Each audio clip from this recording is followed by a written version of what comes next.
And we are live. Welcome, everybody, to the Gathering ParaCast. My name is Heidi. And I'm Stephanie, and welcome to another Wednesday. And we're sitting around the metaphysical table. So thanks for joining us tonight. We are. Yes. Very exciting. How are you? Busy. Busy. Because that's how it goes. I know. I have a funny story to share, but I don't want to jump right into it. How are you doing? I'm good. We were talking before the show about how I've just been, and it's winter. I understand this, but it's like at night after dinner, all I want to do is sit on the couch and watch TV lately. And I think partly is because there's so many good old TV shows that are streaming on my Amazon Fire Stick. It's like, oh my God. Anyway, well, we have to get over that. I also think that too, because of the season that we're tired. It really is natural for us to hibernate. Yep. And go within. So by February, if we haven't settled down, it's almost like there's this internal like slowdown that just, and there's not a lot going on in February, especially, for humans. Yes. In February, we really start to, it's true. We kind of, all the holidays and everything are past. Yep. Spring isn't here yet. And February just seems to kind of slow down. And so I think we good. I mean, it does feel good, but. And then something speed up, like work. And here I go. I know. I know. Lots going on. Yeah. So I have to tell this story quick. Yes, please. This story happened. So this was last Thursday. We had our Paranormal 102 class in Anoka. And I love going to Anoka because there's always something that happens. Yep. Crazy. So we had a smaller group for the class, which was great because smaller groups, sometimes we have new stuff happen, more activity, whatever. And that proved to be the case again this time. Mm-hmm. So we ended up staying in this one room because there was this weird surge of energy that kept coming through and affecting every piece of equipment we had set up. What do you think it was? I don't know. It has never happened in that building. Okay. I've investigated that building 40 times at least. Hi. Okay. So I don't know why it would come through, and it happened quite a few times. And then we would ask for it to happen, and it would happen on cue. Oh. It affected every piece of equipment. Like it sounded like the equipment was going to burn out. It was heightened and intensified to the point where I thought all the equipment could get wrecked. Yeah. That's how intense it was. Bizarre. That's not what the story is about, though. So this is so funny. So we had a couple of folks in the group that one had her birthday that night. It was her birthday that day. And she's like, this was my birthday present to myself as to do paranormal. I'm like, that's so cool. And someone else said it was just her birthday a couple days before. So we decided to sing happy birthday, and that was all good because we thought, well, hey, if there's any spirits here, maybe they'll want to sing with us. Yeah. And I had a spirit box set up and, nothing happened there. Okay, fine. So throughout the night, I was digging for more, trigger items. Yeah. Right. I keep any paranormal investigator probably has a handful of trigger items. Yep. So I pull a couple, and I was digging through, and I found, don't ask me why, long story. Doesn't have to happen tonight. A pouch of smoked tuna. Oh, right. Like the kind that you get at the grocery store and you tear it open and you just eat it out of the bag. Okay. It's been in there for a while because I'm not going to eat it on an investigation. Like that's weird. Yeah. But I always use it for a trigger item to say, if you want me to open this, because you never know what smell could be enticing, right? Could be. So I'm like, hey, if you do something big, I'll open this. And you can, if this is something you want to smell. Nothing's ever happened so I put it out. I said, let's see. If anybody wants me to open this, you have to say happy birthday. Yeah. And I'll open it. Yeah. So I'm thinking easy win, right? So I set it down. Nothing's happening. And someone in the group said, you have to eat it. And I was like, oh, sure, fine. I'll eat it. I'll eat some. But they have to say happy birthday and it has to be clear. Yeah. The spirits. Yeah. Through the spirit box, they have to say happy birthday. Yeah. And what are the odds? It's never happened before that something like that. Didn't it? I gave them until 9:15. I put a deadline on this. I'm like, we have to be done at 9:30. You have to say it by 9:15 or we're done. Not any kind of whatever. So I'm looking at the clock, 9:10. I'm looking at the clock, 9:11. And everybody's like, oh, you're really counting this down. I'm like, heck yeah, I'm done at 9:15. I'm not 9:14 and 50 seconds. And this little voice comes through really quick and kind of a weird voice and says, happy birthday. And I was like, So then you had to eat it. no. Gross. I'm like, no. Did you get sick? Did you get sick? No, but I didn't have anything to eat it with, so I had to eat it with my hands. Oh. So you get the smell, and I was like, God, man. No. But I heard it, and I was completely in denial. I was no. I said, I think I heard happy, and everybody's just rolling, right? Oh my God. They're like, no, we heard happy birthday, and I knew I heard happy birthday, but I thought, no, maybe they missed it, and I was just instantly like, my stomach dropped, and I thought, oh my God, I got to open this, and then I got to eat something. I'm like, this is terrible. Ishta. But Ishta. think about the intelligence and the thoughtfulness that has to go in to someone waiting until there's 10 seconds left To say it. on the clock. Yeah. Literally Maybe 10 they just seconds couldn't left. find up enough, power to do it. Energy. Or they just did it Sure. to get your goat. Sure, fine. No, Yeah. I think it was more Yeah, that yeah, there was intelligence. They were Around- because they thought you I thought you thought I was had in it the clear. you were in the clear. Yeah, exactly. I totally thought I was Yep. in the clear. I was And like, then, this is money, man. I'm done. yeah. 10 seconds left. And this little funny voice comes through. Happy birthday. I was like, happy birthday. Oh my. And I went, no. So yeah, I had to eat it. And everybody was just rolling. They thought, frankly, one of the best good classes for we you. had. But good for you that you did it, because I would have said, I am not. Well, here's the eating deal. that. You don't make promises you can't I keep. know, but Because I when we're probably would going- have never made that a promise. If we're going back to that school yeah. to investigate, they'll Yeah. know me. Oh, they will. And anything I say, Yeah. they will not trust me. Well, that's true. That So is I true. didn't eat a lot of it. No. I'm not going to eat the whole bag. No. I never said how much I was going to eat. No. But I ate enough to make it like I did it. Thankfully, those things last, like they're supposed to last like 5 years or something. And so it was only like a year. gross. That's all I'm saying is gross. It was not pleasant. So before we go on to the next thing, we want to introduce Karla from the International Owl Center. Yes. Karla, I'm sorry, we should have introduced you right off We the bat, should have. and I'm still chatted. We can But chat. every week we pull a card from an oracle deck, Karla. So we have to do that. So Yes. we will see what's in. Usually the read is pretty good. It's usually pretty good. So this is for anybody Yeah. listening. If you choose to accept yes. whatever this card Yes. is all about, you don't have to, but we do No. like to do this every week. Yep. Yep. So this week, It's just fun. Cool. it is fun. Mhm. I think fun. Or it could be meaningful. And like it whatever. could be. So it's Valentine's Day, It is Friday. So we coming have up. this lovey deck. I can only find, I have one. The fact that I have one at all is shocking because I usually don't keep decks like this around. But this is the Romance Angels Oracle. Ooh, deck. romance. Yeah, it's the only one that I could find that was even close to anything to do with Valentine's Day. So I pulled it out. So we're gonna pull a card from this deck. Do whatever you want with this or not. It's up It's to you. the lovey deck. It is the lovey-dovey deck, and it doesn't mean like you can interpret this to be, unconditional love of self. It could be relationships outside of a romantic relationship. You can interpret this a bunch of different ways. All right. So ready? Whenever you're ready. I shuffled. Okay. You saw I shuffled. I this did. before, You shuffled it really as good at well. first. so I think right now. there you go. So here is the top card, and Steph can give you a bird's eye view of it here. All right. So, this one it's called Flirt, Oh, and it says extend your lighthearted energy to others. Well, that applies to anybody. It does. That doesn't have to do. But Okay. I like that. I think that's fun. Let me find the You see full, and I won't read the whole thing, but that's kind of fun. So Yes. a little bit of information on this card. It's just Oh, saying yeah. they guide you to initiate flirtatiousness, Ooh.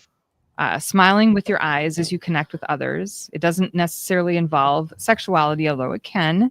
Flirting is playful in nature, and playful is the heart of romance. Mm-hmm. If you're in a relationship, flirting with your partner can revive passion. If you're single, this activity can attract new relationships. And I would think too, especially in a unique way, it can be friendships too. Yep. There's some fun Absolutely. playfulness with friendships. Absolutely. So it's just about making more eye contact with others that helps you connect Yeah. with people in a new way, especially if you smile and say hello. Everyone you wink. meet is a potential friend. Now, let me just put a little disclaimer on this. Be mindful of your surroundings Yes. and any kind of Yes. intuitive, don't engage with that person. No, don't do be it. smart about some of this, but it's just maybe with people that you already have in your life, just to engage a little bit more playfulness I think that sounds great. Yeah, I do too. Okay. I like it. I like it for Valentine's That's all week. we're doing for Valentine's And Day. of course, for Valentine's week, it also makes me think of Mama and Papa Owl, who have loved each other for so many years. Here we go. Segue. Because we have Karla here from the International Owl Center. How are you, Karla? Doing very well. How about you? Good. We're excited to have you here. Yes, we are. Absolutely. So you've got a lot of things happening down there in the next month. Yes. Right now, although it's slow for humans, this is a busy for owl time.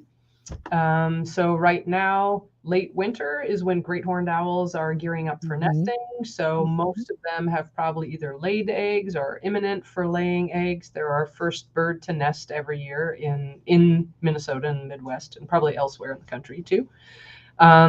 So we celebrate an International Festival of Owls in early March as a hatch day party for Alice the Great Horned Owl, who's the owl that started everything in Houston and kind of ripples around the world over the years. She'll be 28 years old this year. Oh my.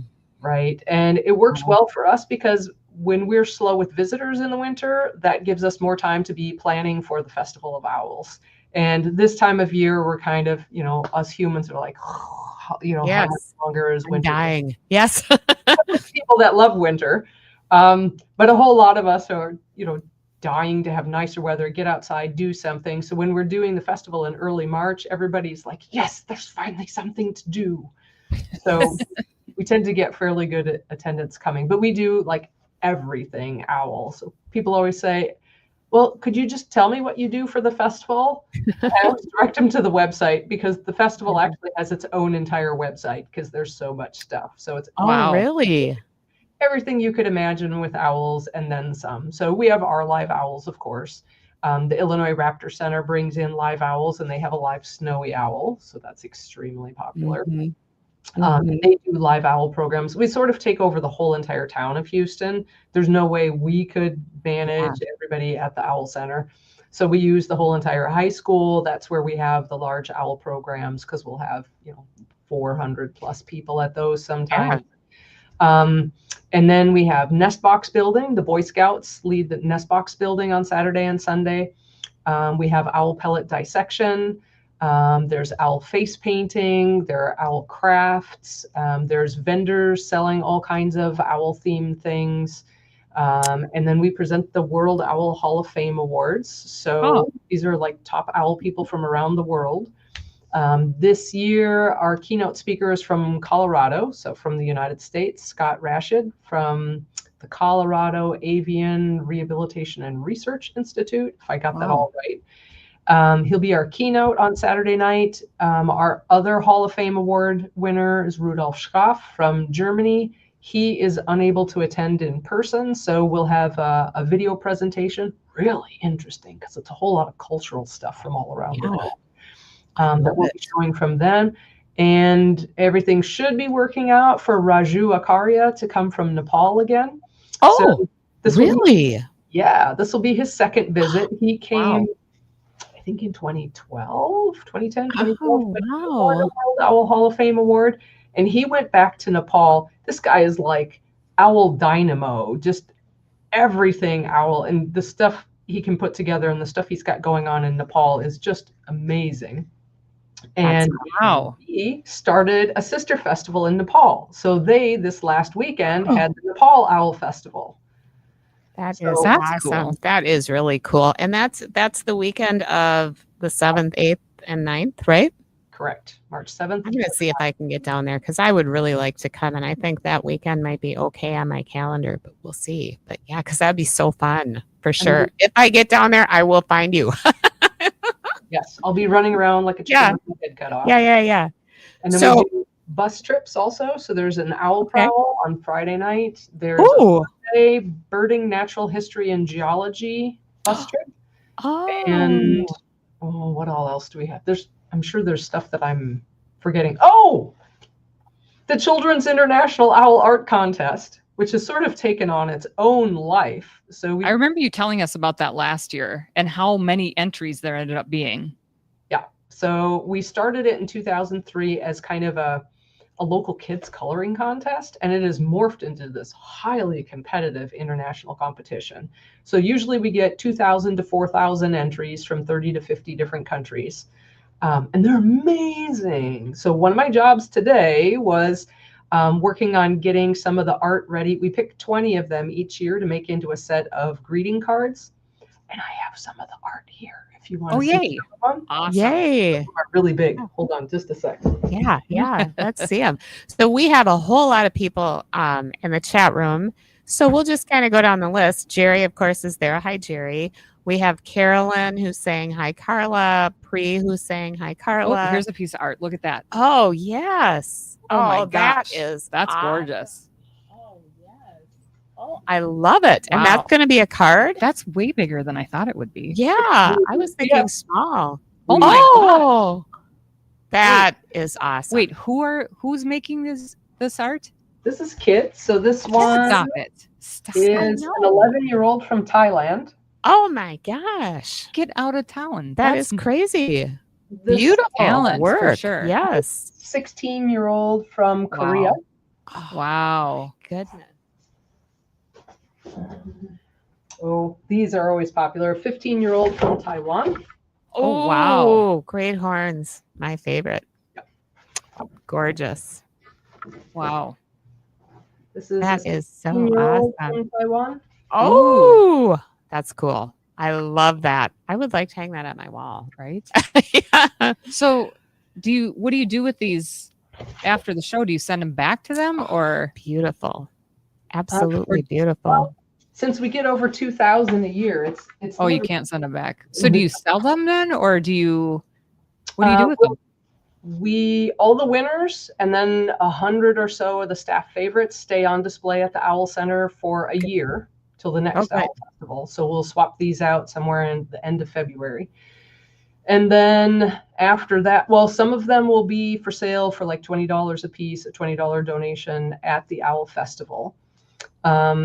And then some of the higher end ones we may auction, or some we keep forever. So we kind of have our forever collection. Wow. And some will donate to other fundraisers. So if another nonprofit contacts us and asks if we'll donate something to a fundraiser, usually it's a piece of nice children's owl artwork from somewhere in the world, with some free admission tickets to the Owl Center. Our stipulation is you have to be able to come pick it up. Yes. Because we usually use the big ones for that, because those are the nice ones. Wow. They are beautiful. Oh my gosh. Right? Kids. That's awesome. Kids. So talented. Oh, yes. My goodness. Wow. That's crazy. Oh, they're saying that not long ago, the Owl Center auctioned art by children from Ukraine and donated. Oh, I to the remember children. that. You telling us Yeah, that you you got a told us about whole that. pile of money for the Ukraine. That's great. $250,000 we raised. That $250,000. That's wild. out of That's sight. great. That's Yes. so good. That is so good. Oh, so exciting. Good. Well, what we love now, we don't have to talk about this for long, but just for those of you who are tuning in to our show, and this is the Gathering ParaCast. We talk about paranormal, metaphysical, spiritual, all these things. Why do we have someone from the International Owl Center on our show? We've had Karla on our show before. Yes. Fascinating. We love Absolutely her. fascinating. Yes. Because Steph and I also do cryptid research. We do. And one of the things that we find often in the field of cryptid research is misidentification. Yes. Through Oh, vocalizations. yes. So vocalizations that people hear out in the woods, and there's a lot of them, right? There's so many things that people think, oh, it's a cryptid, it's a cryptid, it's a cryptid. Yeah. And some of the discoveries we found just in getting to know Karla is that these could be owls. Absolutely. In some cases. Absolutely. Because you think you wouldn't think it's an owl. Some of these. No. So Bone chilling, curl the toenail kind of sounds. Yeah. Yes. So it's really fascinating to have you on our show just with that kind of connection. But we also love celebrating the Owl Center and hearing all the good work that you're doing, that the community is doing for the owls, and just kind of keeping up to date on what's going on in that neck of the woods. So, well, and we love owls. I mean, owls are one of my spirit animals, probably the most powerful one. And they're supernatural beings too. So, but we do this. We talk about animals, and owls are one of our favorites. Eagles. Spirit animals Yes. are definitely something near and dear to our hearts. So we love talking about animals on the show as well. So yeah. So this is why. But yeah, so we love the owls. But yeah, so debunking is we talked the last time you were on, Karla, you sent us like 20 clips of different owls, and it was so cool. If anybody wants to listen to that, if there's any cryptid researchers out there, which I'm sure there are in Cryptovania, you can go to our podcast on Podbean and you'll find the last, I think it was in August maybe of last year. We can put it on again. I'll put a link on the webpage for it, but it was awesome and quite enlightening. And because, they say, Sasquatch makes the scream, and so many of these owls have, just bone chilling screams too in the dark in the night. Yeah. Yeah. That was a fun one to do, to put together. Because, when you learn owl calls, usually they teach you the primary call they make. Well, they have huge repertoires of other calls that good luck trying to find reference material for that online. And some of these you would never think it came out of an owl. It's no. Well, and that's what you were saying on one of our past shows too, is the amount of searching that you had to do to try and figure out, like, what is this owl? What's this reason that it's making this noise? And there's like nothing out there, is what you've told us, that there's hardly anything out there based on all the different vocalizations one type of owl could make. Yeah. Right. The full vocal repertoire work hasn't been done for a lot of species. Yeah. All right. So, we're going to ask you, so can you make the call that might be the most chilling in the woods? Well, if the microphone doesn't cut out, because I know when we try and do it in Zoom, it will always clip it. So you can't, you can see my lips move. So the barred owl does kind of this whistle shriek thing. So it's increasing, super high in pitch, and every individual can be slightly different. But very typically, you'll have to tell me if this actually comes through or not. It's kind of a, and then it did? It did just a tidge. Hallelujah. And then it usually, after that, is followed by 2 really long hook hooks for you all. So, ooh, ooh, ooh, ooh, ooh, ooh, ooh, ooh. But I've recorded some that do ooh, kind of this really high-pitched wavering thing, or they'll do ooh, ooh, ooh. And then they'll go into the hoot. Or Pierce, our own barred owl, he kind of sounds like an opera singer sometimes. So, I mean, it sounds like a human opera singer sometimes. Oh my gosh! Yeah, but you hear that in the woods, and you never think. Well, and you get scared, right? I mean, even if you don't think it's Sasquatch, it's like terrifying. Something is out there that is unidentified. If you don't know, I wouldn't know. Sounds like I didn't know either until we started doing this all those years ago. Nowadays, I'm out. If I hear anything, I'm already, it's an owl. Yeah, it's got to be an owl, right? Because there's so many weird sounds they make. So it probably is an owl. Yeah. And then I get eaten by a mountain lion because I thought it was an owl or something. Whoops. Well, and Karla, you really know the sounds that other animals make too, because I think I sent you a clip of something that someone had sent me, and I had sent them a note back. They said, "Oh, this has got to be Bigfoot, it was up by Reamer and what they call the home of Bigfoot, and we're certain it was Bigfoot." And I listened to it, and I'm like, I'm pretty sure it's an owl. I thought it was an owl. Now you thought it was something else, a coyote or something. I don't remember off the top. I don't remember either, but I found a clip of one of the owls, and I think it might have been a screech owl or a barred owl. I don't know, but it kind of sounded really close. And then I never heard from him again. And then, it's fun because people get, they just want validation, right? They don't want you to tell them, no, that's not what it is. I did see them. They did come to Bigfoot Days. And I said, oh, I thought maybe you were mad at me because, I debunked. Oh, no. And I'm like, well, I never heard from you again. I didn't. So always good to know these things. But. So, yeah, there's a question in the chat room asking if there's an owl calling contest at the Owl Festival. Yes, there is an owl calling contest, but we just do it for kids because adults are too chicken to do owl calls for the most part. Oh, really? So Adults very rarely will do it. But it's just for kids. And some of these kids are really, really, really good. Wow. So yeah. That's got to be fun. It is. Mhm. Yeah. It Yeah. The sounds. only Do time people, I've done an owl calling contest with adults is at the World Owl Conference that we held the fall of 2023. So these are like owl researchers from around the world. That was really awesome. Oh, that would be yeah. impressive. So we Very made them do a impressive. repertoire, not just one call. They had to do a repertoire of 3 different calls. Oh, wow. Did you do it? Well, no, I was organizing the conference. That would have been fair. And then our staff member, Joe Severson, who is renowned for owl calls, was one of the judges. Got it. So you guys have to just enjoy the contest. Curious, does anybody dress up like an owl? Sometimes for the Owl Festival, we sometimes get people dressing up like owls. Well, and then we have a life-size mascot costume, a human. Well, yeah, that is. Yeah. I would hope so. There's a mascot, but people dressing up like owls, I'm curious. Like what I think that would looks like. Well, Some of the kids do. Yep. Makeup. yeah, a lot of face Fun makeups, makeup maybe. costume. Yeah. I think it'd be cool, wouldn't it? The wheels are turning. Mm. I like to sew. I like to get crafty. Yeah. Oh gosh. Yes. So I'm gonna try to make that because I think it sounds like so much fun. And I've been down to the center. It's been quite a few years now. But always wanted to get to that contest. So maybe this is the year. Oh, there you go. Fingers crossed. Fingers crossed. There you go. So I'm curious, what is the call that is most misidentified when it comes to owls? Like, what would you say is the one that gets mixed up more than anything else?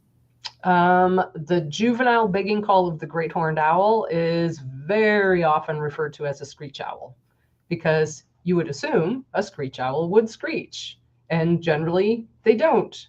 But juvenile great horned owls, when they do begging calls, do this obnoxious, and it's very highly variable. Yeah. I mean, individually and as they get older over the summer, and they just do it over and they over, do.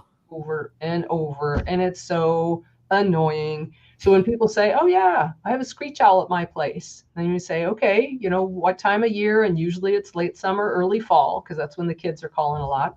Mhm. And are they doing it over and over and over again? Yeah. And it's really annoying. That's juvenile great horned owl. Yeah. Eastern screech owls do these cute little, it sounds like a little horse up in a tree, kind of a and then they'll also do this real high-pitched trill that they like to put in the background of scary movies, kind of a Oh, yeah. Yeah. Our I've other heard. staff are better at imitating that than I am. Oh gosh. No, that's What about awesome. a sound that's outside of the owl species? Like someone says, "Oh, it must be this," and it's an owl. It gets mixed up. Like, what's the most common one? Is there one? Maybe there isn't one. That they think it's an owl that actually isn't? Is that what you're asking? Yeah, like it's people think it's a coyote, but no, it's an owl. Morning Like Steph was saying. Morning doves. People will say, "Oh, I heard an owl and it was hooting all day long." Oh, yeah. So it's a morning dove instead Morning of doves, yeah, Okay. because they kind of go hoo, hoo, hoo. Yeah. That's But exactly how they sound. that's what they sound like. Yeah, and And the that owls are hoo hoo hoo hoo, and then Papa chimes in and goes hoo hoo hoo. Okay, Steph. I know. I've Settle listened to my babies all the time. Yeah, but their babies also make those when they're babies. That's what they do. They scream all the time for food, all the time. Mhm. You always know where they are in the woods. All you gotta do is follow that sound, and they're there.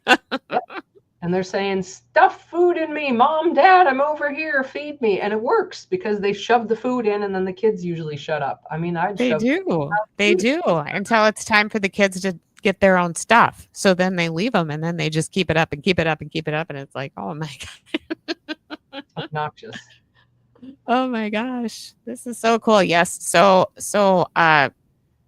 one of the comments was they were surprised that the owls are nesting already. And yeah, my girl has been in her nest for a couple of weeks already, and she's not in the woods this year. She's in the woods, just not in my woods. She's behind where I live. They have like big square areas where in the middle of, there's houses around each side, and there's like a whole bunch of woods in the middle, and it's across the street from the regional park where I always see them. And that's where she is. So, I don't want to sit there and gawk at these people's yards, right? I do. I will go by there and I'll look. But she's a little hard to find or hard to see because, there's houses and there's a house in the way. Jerry actually knows somebody who lives there. So I'm telling him, please go over there and ask him if I can have access to their yard. I got to see the mama, But yeah, so she's been in there she has nested over there before. But won't get an up close and personal look at her this year, I guess, which is really sad. But it's nice to know they're okay. I see Pop a lot because he's still flying around. So, are there eggs though right now? I believe there are. She's is. in an old squirrel's nest, which I always think is hysterical because it seems really small to me, but she knows best, right?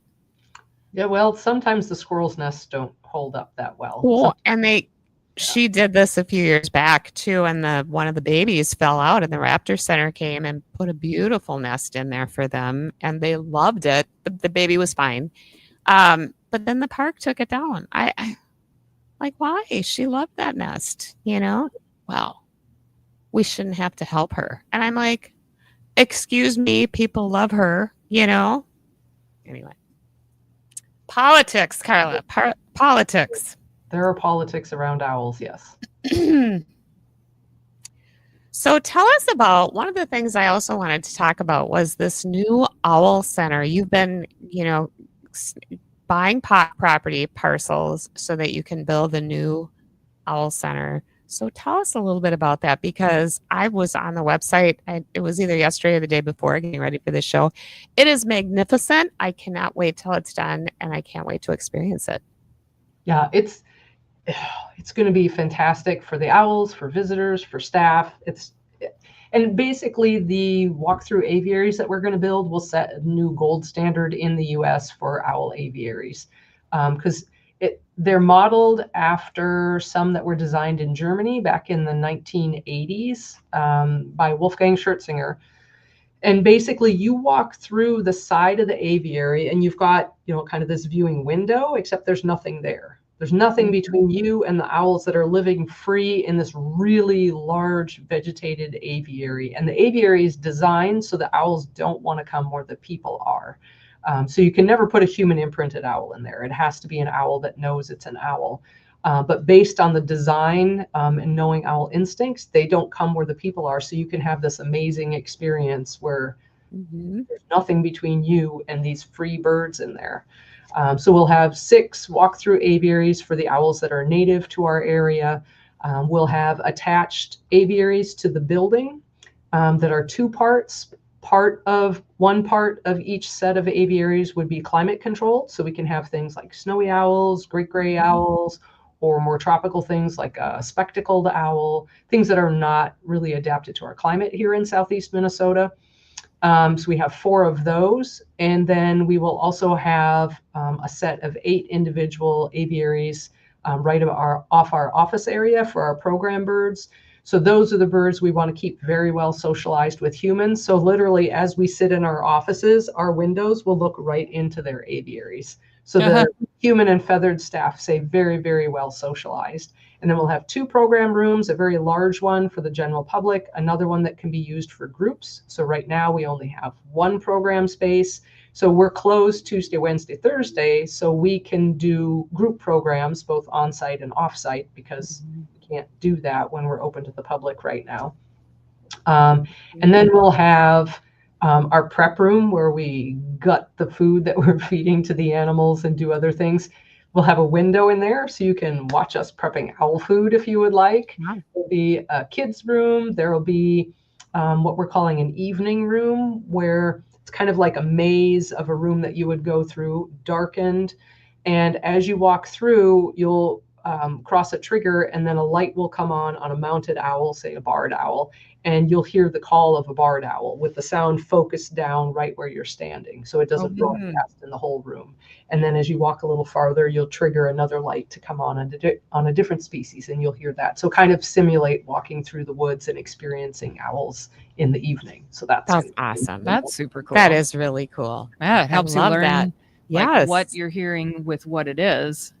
That's handy. It is. That's fun. It is absolutely wonderful. Should be fun. And then one other thing that we're integrating Right across from our program rooms, we're going to have a calming room. So for kids or adults that need to have a quiet space to be away from stimulation, calm down, or nursing mothers, and then have a live video feed of any existing program going on in there, so they're not missing out on the program either. Oh, cool. Yeah. That's nice. Thought of everything. I mean, it's just gonna be fabulous. So one of the questions are any timeline for groundbreaking on the new center? Groundbreaking depends on fundraising. So that we're in the capital campaign phase. We own all the properties. We were able to, I think in December, we finished taking down all the structures that are on the property. Yay! Yay! A whole pile of old buildings to manage there anymore. So the site is cleared. So it's just all about when the funds come in. And then we need to do we have our concept drawings, which you can see on our website, and really awesome walkthrough video. So you actually see what it's like going through there, the basics of what it would be like going through there. So once we get far enough along, then basically we need to do the blueprints, where these are the construction drawings. And they said that'll take about 6 months and then about a year for construction of everything. The groundbreaking. So everyone watching, let's donate to the International Owl Center so we get this done. We do have naming opportunities. So for large enough donations, you can have an aviary with your name on it, or several of the rooms have already been claimed. I think one of the 2-part aviaries is spoken for. The director's office, my dad sponsored, so that's covered already. And yeah. Tech room, we have somebody that's spoken for that one. So anyway, some of the rooms are getting spoken for. So if you're interested, jump in on that. And, that's cool. Yeah. I love it. I absolutely love it. It's so exciting. Yeah. So exciting. You know, because the Owl Center now is in an old storefront, right? In uptown. Both. Houston. Yeah. And it's cool. You know, the owls are there, right? I remember meeting Alice back in the day. Does she still go there every day? She hasn't gone to work for several years. She's a retired lady. She's going to be 28 now. She's thinking about laying an egg, and if that's going to happen at this age. And she lives at your house. Yeah, you might hear her hooting in the background because she can hear me talking to somebody else, which heaven forbid that's an intruder in her territory. Oh, yes. Oh, for sure. Can you imagine having an owl living in your house? I know. It's that nuts. I would love it. But I mean, she has her own room and she's got her own weathering area. So she's got her own space that she lives in. But, oh, good. Yeah. I think for all the people who haven't heard you on our show before, you need to tell the story of Alice, because I think it's such a good one. Well, she fell out of her nest back in 1997 when she was around 3 weeks old. Her nest was at 503 Hogan Street, Antigo, Wisconsin. And the people who lived there found her in her yard as a baby. And Marge Gibson from the Raptor Education Group in Antigo went and picked her up. They did x-rays, realized she messed up her left elbow, the humerus right at the growth plate. So they knew her elbow was never going to be all right. She was never going to be able to live in the wild. So she was socialized around humans to be an education bird. I was looking for an education bird in 1998 as we were starting to develop the Houston Nature Center as a trailhead for the Root River Trail in Houston. So if you don't know, Houston has a population of less than 1,000 people. So the only reason we have a nature center is to serve as a trailhead. So it was about tourism as well as environmental education. So I got Alice in 1998, started doing programs with her. The center was built, the Houston Nature Center was built in 2001. And that's kind of when I started thinking, well, how do we do more with tourism and environmental education, and came up with the idea of doing a hatch day party for Alice that turned into the International Festival of Owls. And so her life has all these little ripples all over the world. So because of Alice, we have an International Festival of Owls. We have a World Owl Hall of Fame. Those things wouldn't be there. I am married to my husband because of Alice. I met him at an owl conference where I was presenting great horned owl vocal research. You know, there probably wouldn't be a Nepal Owl Festival if Alice hadn't been around, and you know, all these other owl festivals that are starting in North America. You know, I assume they looked at what we were doing, and there's been owl festivals in India and Italy also modeled after ours and adapted for their countries. And Yeah. Mhm. In the first vocal study on the species Yeah. because of Alice. And Alice is just, Wow, she started she's it the all. girl. She's the girl for sure. she's not a random owl. She's kind of No, impact on the world. She's the owl. she is the owl. Yeah. Talk about girl power. She has her own Facebook page. Yes. Oh, she does? Oh, I didn't know that. Oh, But I didn't know that. I'm gonna have to friend her yes. or follow her or whatever. Follow She's her, too yeah. famous for friends or something, maybe. So I'll follow her. That's so awesome. I love it. Now, one of the things that we were kind of texting about before the show was the Raptor Center had put out a post today on Facebook about how many owls are migrating down here from Canada because of maybe lack of food or there was too many people up there. They're asking for people to be careful about them. But what do you know about this? And they're calling it an eruption, right? It's really a migration. Mm-hmm. So owls do all kinds of things. So we know about migration, regular movements from usually north to south. So, and owls do everything depending on the species. Everything when it comes to owls depends on the species. So saw-whet owls would be our regularly migratory owl here. Snowy owls, some of these northern ones like snowy owls, great gray owls, hawk owls, boreal owls can be somewhat nomadic, a little bit migratory, but also eruptive. Eruptive. So not erupt like a volcano, erupt, IRRUPTION. And that just means it's in a regular influx, not on any regular schedule. Some years there's a bunch, some years there's not many. So this is sort of a moderate eruption that's happening for some of the northern owl species this year. Now, like the most insane eruption for great gray owls ever was in recent, well, in the past many decades anyway, was 2004 to 2005. They figured about 4,000 great horned owls came just to the state of Minnesota. Wow. And 1,000 were hit by cars. So these are owls that, a lot of these northern ones are not used to being around people. They don't know that they need to be afraid of people. And great grays very often will hunt along roads. They'll often perch low on fence posts and things like that. Sometimes you'll see pictures of them landing on a photographer's lens or their car. They're just kind of around people, and they're slow light flyers. They have amazing hearing. So they hunt by hearing. So they've got this gigantic head and huge facial disc for focusing sound. And they're North America's tallest owl, but they're only the third heaviest because they're just poof. It's like really big hair. So they got their head like this. Big hair syndrome. Like this. But they will hear their prey, which is almost always voles, under snow, up to 2 feet of snow, and they hear it. So imagine that hearing from a distance, fly out over it, because sound refracts in snow like light refracts in water. Like if you're looking at a fish at an angle in water, it's going to be not where it looks like it is. So same with hearing. So great gray owls have to fly directly over their prey. They hover for a little bit and then plunge dive and just punch through the snow, kind of their face and their feet, and grab that vole underneath the snow. So they have this amazing hearing. But they are very prone to getting hit by cars, unfortunately. So you do need to be really careful when you're around great gray owls. So like in northern Minnesota is where they typically are. Yeah, and that was the they said they've admitted 9. I think it was the great grays already this year, and usually they have 3 for the whole year. So they're asking people to be careful and to watch for them, because owls too, right? They can't move their eyes this way. I mean, they move their eyes, but they can't move their heads, right? No, they move their heads. I got it all wrong. They can't move.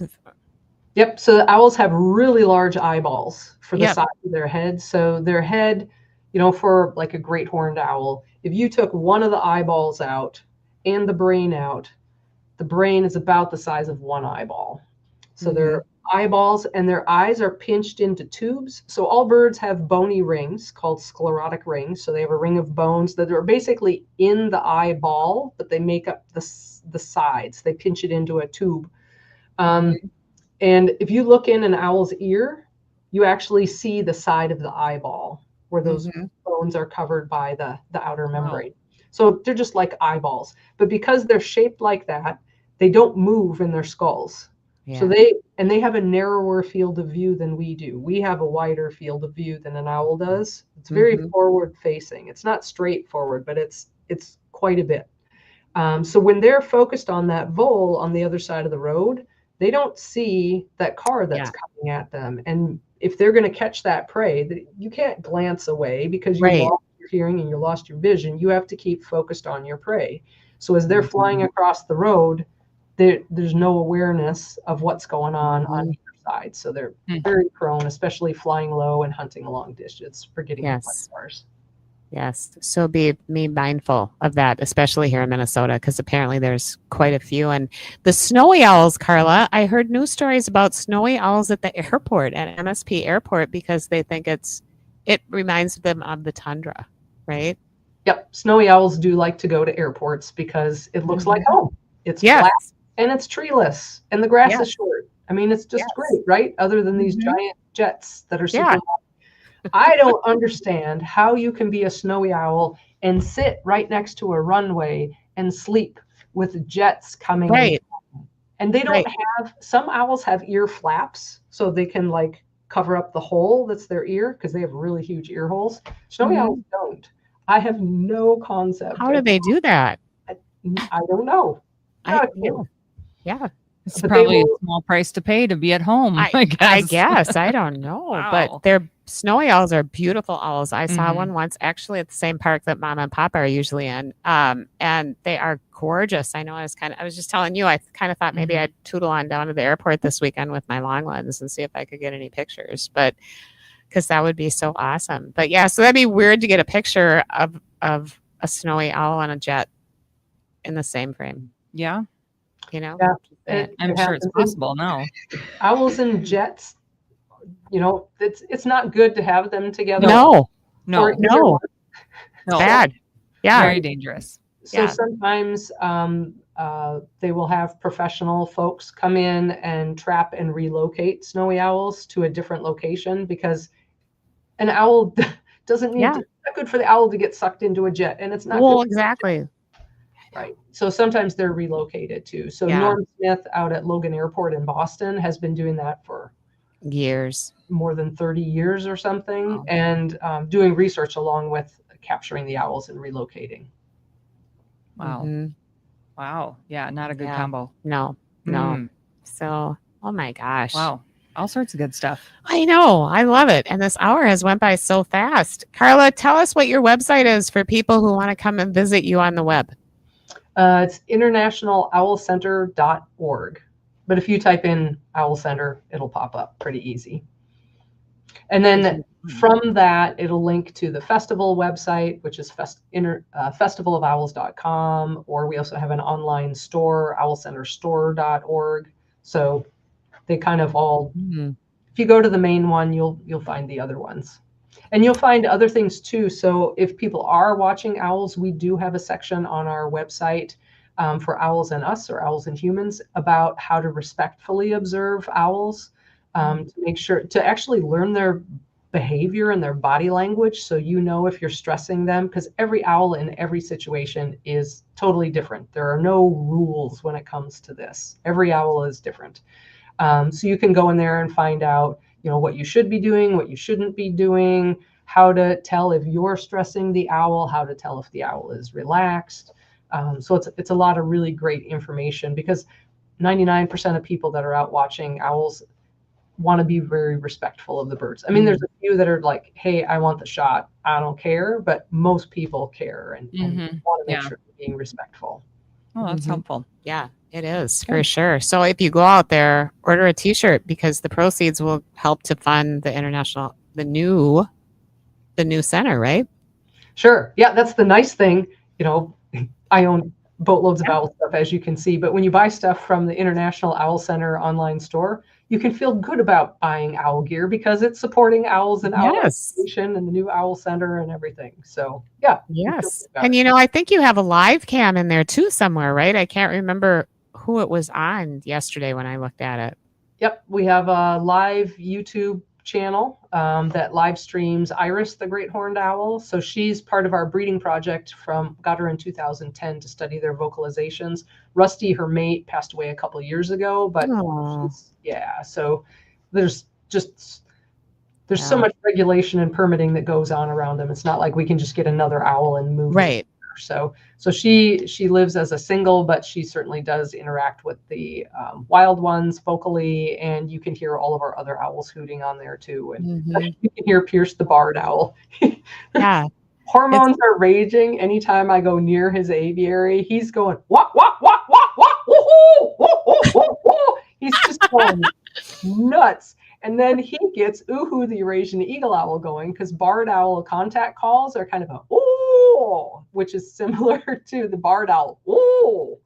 So the two different species will talk to each other, but you can hear that on the live cam. Oh my God, that's funny. I know. I love it. I love it. Love it. Love it. It is the season. It is the season. It is that season. It is. It's the season for love. It is the season for love. Flirting. Right. Well, and one of the comments early on was that the owls are flirting now, right? Getting ready to have nests, or mate or whatever, But now a lot of the owls mate for life, right? Like I know my two owls have been together forever. So the ones that are resident on territory year round, so things like great horned owls, barred owls, eastern screech owls, they tend to be the ones that we think of mating for life. It's not always so. No, not always. We had a male that his mate died, and then he started flirting with the neighbor females who already had mates, and then the female next door over here left her mate for him. Oh my, it's scandalous. It's scandalous. Like that can happen. But the owls that are migratory or nomadic, they stay together for a season, not necessarily multiple seasons. Okay. Yeah. Wow, the scandal at the Owl Center. Who knew? I know, right? Oh my! my! You can get thruples also, where occasionally you'll get one male and two females nesting together. Very uncommon, but it can happen. So with owls, there's not much for rules. Like they're rule breakers. Yeah. Oh my gosh, I love it. Who knew? Who knew?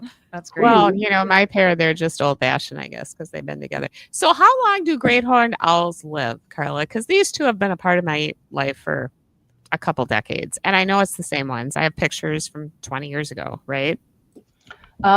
So what we know from band recoveries, so that's the best we can say in the wild. And granted, there's not that many band recoveries these days. I mean, back in the 50s, tons of band recoveries because people shot them.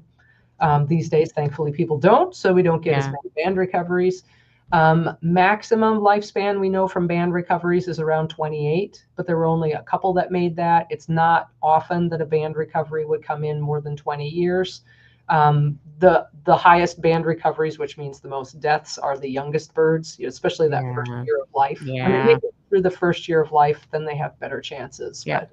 But, Yeah. 28 though, that's impressive. It is. That's a good run for an owl. I mean, for sure. Well, eagles can live really long too, right? They can live longer. Yep. Longer than the owls, but yeah. Okay. Cool. Oh yeah. So I don't know how old Mama is for sure, but I mean, she's got to be. I think she's approaching 20 for sure. It might not be quite 2 decades, but I've been since they opened up the regional park in 2010 for sure. I mean, we used to see them around the house, but in the woods there for like 15 years. So, and she's still having babies, right? Can you imagine being, I can't imagine having babies at my age. So, I mean, just saying. And they do such a good job. Yeah, great horned owls do have very good success, both with hatching and with fledging. So things like ground nesters, burrowing owls, short-eared owls, snowy owls have much higher mortality. I mean, you got to make a boatload of babies because they're really vulnerable if they're on the ground. Yes. Wow. Well, and she had 4 last year, and they all grew and fledged. Yeah. Yep. Wow. I saw every one of them, and I think it was early September. They were all up in one of the trees, so I know they were fine. 4 is very good for a great horned owl. 4 is, I've never seen her have 4. Usually 3, sometimes only 2, but 4, I just remember thinking, oh my God, what is going on? But That's lots of food. Lots of food. So good. Well, Karla, thank you so much for coming on, and I hope to see you next month. If I can get down there, I sure am going to try. This has been so fun, and keep us updated, and we'll have you on again, Yes. probably in the summer or something. And good luck this year for fundraising. Everybody out there, go to their page, order some T-shirts, or just make a donation. Yep. Because it's Yes. such a worthy cause. And the other thing people can do too is if they're really into the Owl Center, you can include us in your estate planning. Several people have done that and left us very sizable donations. Oh, very cool. Yeah, so that's something to consider also. That's Like awesome. being a beneficiary of an IRA or Mhm. a brokerage account or things like that. Yeah. Oh, Great. awesome. Good idea. Okay. Well, thank you, Karla. Thank you, everyone, for tuning in and listening. And we had a whole boatload of people in the chat room, so it was very fun. Yeah. And thank you. And everybody listening, we love to have you join us around the metaphysical table. So definitely subscribe to our YouTube channel if you think about it. We'd love to have you stay current with everything that we're doing here. And we're going to be gearing up for a pretty interesting spring and summer. We've got some ideas on getting out and about, doing some on location sites. So we're going to start incorporating that once the weather gets a little better. But thank you everyone for joining us tonight. And Jason Trost, our producer, thanks for pulling this together. You are awesome. And Cryptovania TV for hosting our show. Yes. Thank you so much. Good night, everyone. Good night, Karla. Thank you. Thank you. This is always fun. I appreciate it.